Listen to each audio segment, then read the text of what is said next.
Në zemër të Ballkanit, në qytetet moderne, fusha, ara dhe rruga automobilistike, shihet një arterje e lashtë që ka mbijetuar për më shumë se 2000 vjet. Një rrugë që bashkoi perandori, ndryshoi fatet e popujve, solli tregti, luftra, kulturë dhe civilizim. Quhej Via Egnatia, dhe historianët sot e quajnë autostrada e parë e vërtetë e Ballkanit. Rruga Egnatia nuk ishte thjesht një rrugë. Ai ishte aorart që lidhte Romën me Lindjen, Adriatikun me Bosfor, Durrësin me Konstantinopolin. Ishte linjë etike e perandive më të mëdha që ky kontinent ka njohur. Dhe në përgurët e saj kanë ecur gjithçka: legionar romak, tregtar i lirë, kalorës bizantin, kryqtar, karvane, ushtri osmane, udhëtar nga e gjithë bota. Në Durrës, aty ku deti përqafon muret e qytetit antik, fillonte udhëta. Romakët e projektuan në shekullin e dytë para erës sonë, me saktësi matematikore dhe pllaka guri të pozicionuara mbi një sistem drenazhimi që edhe sot i sfidon inxhinierit moderne.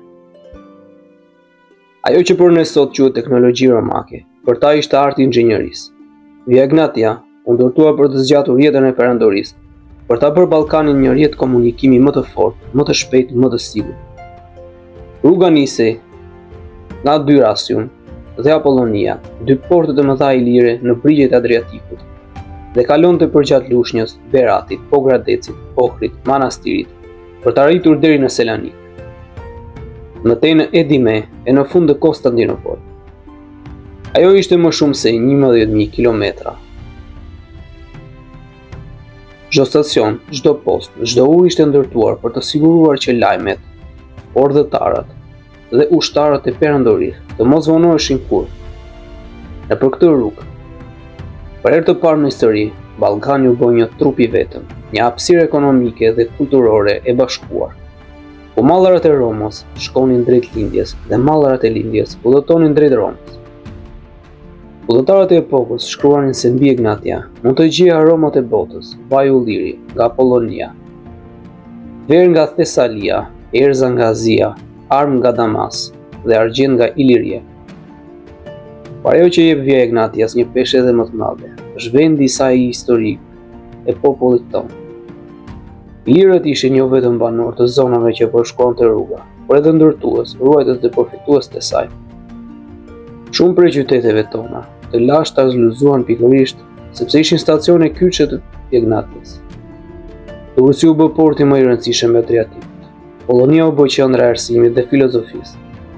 Por gjatë shekujve, tregtarët ilirë fitonin pasuri, duke qarkulluar mallra dhe duke mbajtur gjallë zemrën ekonomike të perandorisë. Por asnjë arterje nuk është pa gjakderdi. Rruga Egnatia pa më shumë luftra se çdo rrugë tjetër në Ballkan. Mbi të marshuan legionarët e Cezarit në luftën kundër Pompeut. Mbi të ecën Aleksandri i Madh kur nis drejt Lindjes. Mbi të kaluan kryqtarët në rrugët për në tokën e shenjtë. Në të u ndeshën ushtritë e turqve dhe të perandorisë bizantine.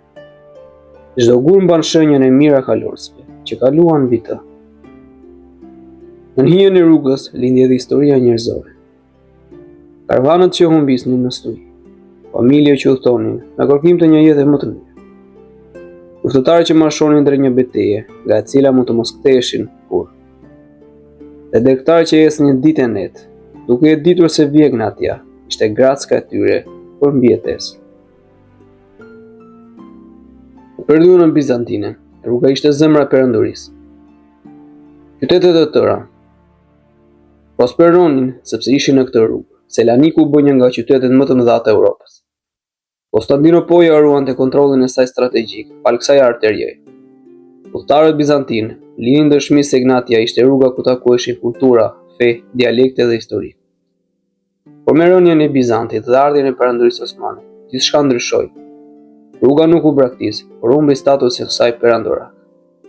Osmanët e përdorën për ushtritë administratë, por me kalimin e shekujve, teknologjia e re e transportit, sidomos rrugët alternative dhe portet e reja, e lanë në hije. Pikat e dikushme ndriçuese u transformuan në fshatra të vegjël, ndërsa disa qytete u zhdukën fare. Megjithatë, shpirti i Via Egnatias nuk u shua. Sot shumë pjesë të rrugës janë ende aty, nën tokë, nën pllaka moderne, nën ura të reja. Në shumë zona të Shqipërisë, Maqedonisë dhe Vergjut dhe Greqisë, arkeologët zbuluan çdo vit segmente të reja të rrugës që ka mbijetuar për 2000 vjet, pothuajse të paprekura.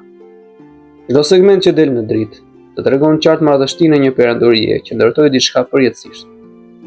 Për këtë arsye, shumë historianë e quajnë Via Egnatia mrekullinë e fshehur të Ballkanit, dhe jo pa arsye. Rruga që ne sot e përqëllojmë si një shtek të lashtë, ka qenë dikur shtylla e botës me lindjes dhe perëndim.